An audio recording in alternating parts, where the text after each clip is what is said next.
March 9, 1914।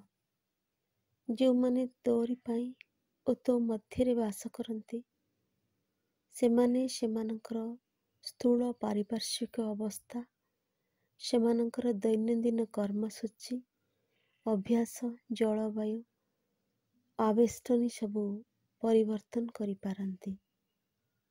କିନ୍ତୁ ତଥାପି ସର୍ବତ୍ର ସେମାନେ ପାଆନ୍ତି ସେଇ ଏକ ବାତାବରଣ। ସର୍ବତ୍ର ହିଁ ସେମାନେ ଅନୁଭବ କରନ୍ତି ନିଜ ଘରେ ଥିଲା ପରି, କାରଣ ସର୍ବତ୍ର ସେମାନେ ରହିଥାନ୍ତି ତୋରି ଘରେ। ବସ୍ତୁରାଜି ଓ ଦେଶର ନୂତନତ୍ୱ, ସେମାନଙ୍କର ଅଭାବନିତ୍ୟ ଓ ସୌନ୍ଦର୍ଯ୍ୟ ଦେଖି ସେମାନେ ଆଉ ଚମତ୍କୃତ ହୁଅନ୍ତି ନାହିଁ, କାରଣ ସେମାନେ ଦେଖନ୍ତି ସକଳଙ୍କ ମଧ୍ୟରେ ତୁ ହିଁ ବିଦ୍ୟମାନ।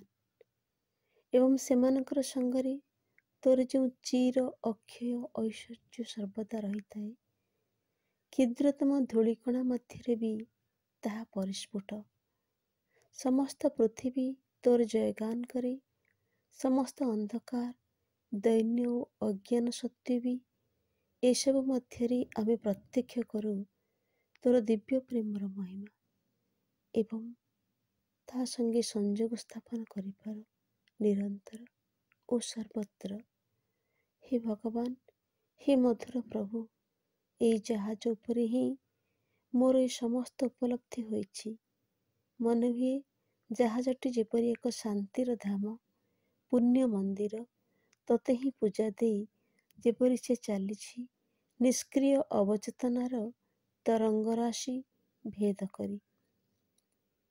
ସେ ଅବଚେତନାକୁ ଆମକୁ ଜୟ କରିବାକୁ ହେବ, ତାହାକୁ ତୋର ଦିବ୍ୟ ସତ୍ତାର ଚେତନାରେ ଜାଗ୍ରତ କରିବାକୁ ହେବ। ସେ ଦିନଟି କେତେ ପୁଣ୍ୟମୟ, ଯେଉଁଦିନ ମୁଁ ତୋତେ ଜାଣିପାରିଲି ହେ ଅନିର୍ବଚନୀୟ ଶାଶ୍ୱତ। ସମସ୍ତ ଦିନ ମଧ୍ୟରେ ପୁଣ୍ୟତମ ସେହି ଦିନ, ଯେଉଁଦିନ ଅବଶେଷରେ ପୃଥିବୀ ଜାଗ୍ରତ ହୋଇ ତୋତେ ଜାଣିପାରିବ ଓ କେବଳ ତୋହରି ପାଇଁ ଜୀବନ ଧାରଣ କରିବ।